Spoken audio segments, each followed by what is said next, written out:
All right. Another viral tweet, some more nonsense. Again, I want to preface this by saying that I think that the vast majority of these people have really good intentions. Like, they're doing this with a good heart. They really just want the world to be better. They want the environment to be cleaner. They want to have a better future, right? More just, whatever. I get it.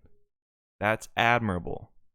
But you're never going to accomplish your goals by being this detached from reality, right?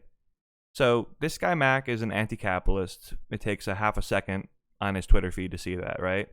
And this stat that they're citing is these anti-capitalists love citing this. The communists love citing this stat, and I'm not broad brushing communists here, right? These people, a lot of them are happily self-avowed communists, right? Like, they think it's a good thing. So they're lost. But again, I think they mean well, but they're definitely lost. But let's take a look at the stats. So the guy tweets, if every person on Earth just recycled, stopped using plastic straws, and drove an electric car, 100 corporations would still produce 70% of total global emissions. Ha ha ha, he's making a joke. I get it. But it's this right here. 100 corporations, 70% of global emissions. I have seen this stat go viral half a dozen times at least. This is probably the biggest one, 215,000 likes. But every time, like the first time it went viral, I looked at it, I'm like, it took me a half a second. Because it's not like they're just citing the stat, right? It's a narrative. It's an anti-capitalist. These corporations are evil. They're polluting. They don't care. Down with capitalism. We need the government to handle this because the dirty, greedy capitalist corporations, they'll never change. They'll never do what they're supposed to save the environment, right? That's the narrative. So they're not just citing the stat, they're promoting that narrative. And that narrative is dog shit. I'm going to prove it in a half a second. So here is the report that they're citing this stat from. Carbon Major Database report from 2017. So it's over half a decade old, however old, not even up to date. But that's pretty recent, right? So that's fine. It's 16 pages. They didn't read any of it, so I'm not going to either. I'm just going to go right to where they went. The appendix at the bottom of the page. So you see here's your 70%.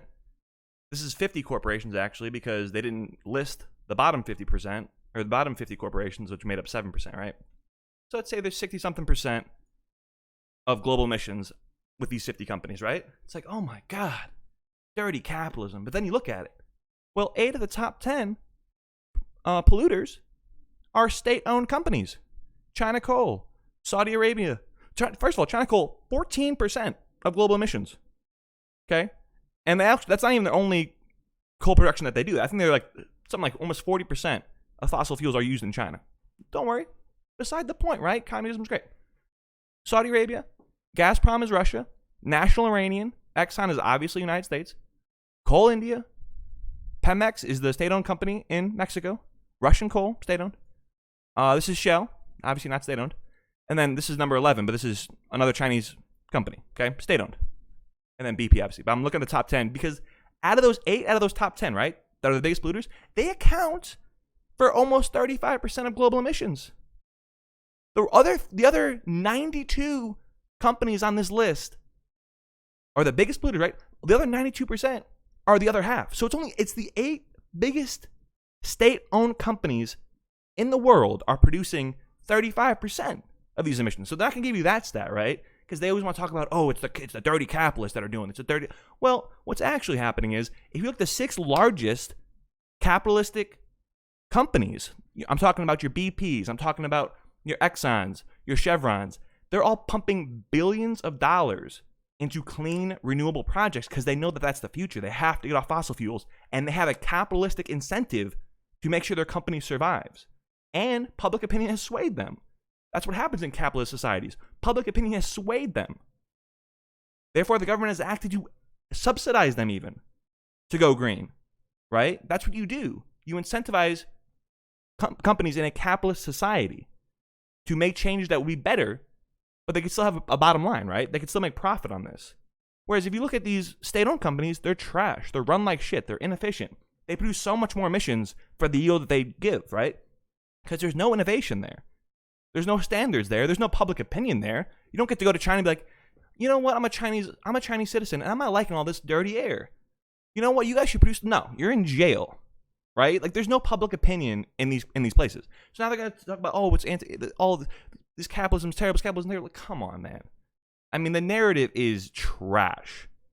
It is not the capitalist companies that are destroying the environment with these fossil fuel emissions. If anything, if I would love to see the updated in the last 5 years, 6 years, I would love to see how it's changed. Because I guarantee you these state-owned companies haven't gotten better. Maybe they've gotten worse. But I guarantee you these capitalistic countries have gotten better. Because they're incentivized to do so. They know that it's for the good of their company in the long term.